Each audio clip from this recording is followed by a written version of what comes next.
मेरे चैनल पे आप सभी का बहुत स्वागत है। आई होप आप सभी बहुत अच्छे होंगे। आज हिंदी साहित्य के प्रसिद्ध व्यंग्यकार हरिशंकर परसाई जी की 100वीं जयंती है, तो इस अवसर पर मैं उनकी एक व्यंग्य रचना लेकर आई हूँ। तो आइए शुरू करते हैं। इस रचना का शीर्षक है एक और जन्मदिन। मेरी जन्मतिथि जन्म मास के पहले वाले महीने में छपी थी। अगस्त के एक दिन सुबह कमरे में घुसा तो देखा एक बंधु बैठे हैं और कुछ सकुचा से रहे हैं, और वक्त मिलते थे तो बड़ी बेतकल्लुफी से हंसी मजाक करते थे। उस दिन बहुत गंभीर बैठे थे, जैसे कोई बुरी खबर लेकर आए हो। वे उठे, झोले में से गुलदस्ता निकाला और मेरी तरफ बढ़े। मैंने पूछा, यह क्या मामला है? वे बोले, आपका जन्मदिन है ना? मैंने कहा, अच्छा, मुझे ध्यान ही नहीं था। उन्होंने मन में कहा होगा, पाखंडी, रात भर उत्सुकता में सोया नहीं होगा, कहता है ध्यान नहीं था।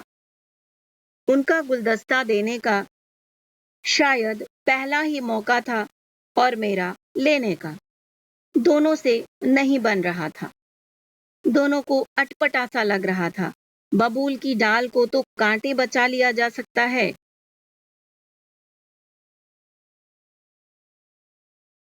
मगर फूलों को बचाकर गुलदस्ता कैसे लिया जाए? इसके लिए अभ्यास चाहिए। कुछ लोग इस अदा से गुलदस्ता लेते हैं जैसे माँ के पेट से गुलदस्ता लेते रहे हों। एक नेता के बेटे को रेडीमेड नेता होना था। वह 17-18 साल की उम्र में ही बूढ़ों की तरह गुलदस्ता लेने लगा था। कुछ मैंने ऐसे भी देखे हैं जो गुलदस्ता इस तरह से लेते हैं जैसे कुंजड़े की टोकरी से गोभी चुरा रहे हों। एक नेता गुलदस्ता ऐसे पकड़ते हैं जैसे लठ पकड़े हों। एक को मैंने हथेलियां खोलकर कथा के प्रसाद की तरह गुलदस्ता लेते देखा। एक और है जो गुलदस्ता लेकर उसे नाक में घुसेड़ने की कोशिश करते हैं। अभी तक वे सफल नहीं हुए, पर नथुने चौड़े जरूर हो रहे हैं। ईश्वर ने चाहा और उन्हें गुलदस्ता देने वाले बने रहें तो मरने से पहले वे जरूर गुलदस्ते को नाक में घुसेड़ लेंगे। हम दोनों नौसिखियों की अदाकारी शुरू हुई। दोनों मुस्कुराए। उन्होंने एक पांव आगे बढ़ाया तो मैंने भी बढ़ा दिया। मैं झुका तो वे भी झुक गए। उन्होंने घुटना मोड़ा तो मैंने भी मोड़ लिया। मैंने गुलदस्ता ले लिया और हम बड़ी देर तक हैं करते रहे। उम्मीद है अगले साल हम दोनों बेहतर अदाकारी करेंगे। वे चले गए, पर मेरे मन में आग लगा गए। दिन भर धड़कनों में गुजरा। नजर सड़क पे लगी रही।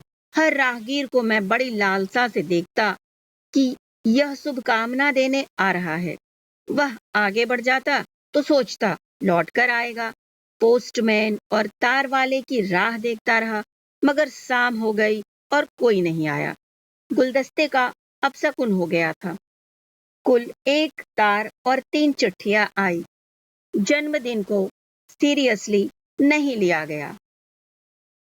तो जन्मदिन के अवसर पर उनकी जन्मदिन से ही संबंधित यह व्यंग आपको अच्छी लगी होगी, और अगर अच्छी लगी हो तो चैनल को लाइक और सब्सक्राइब करके अपना ढेर सारा प्यार दें।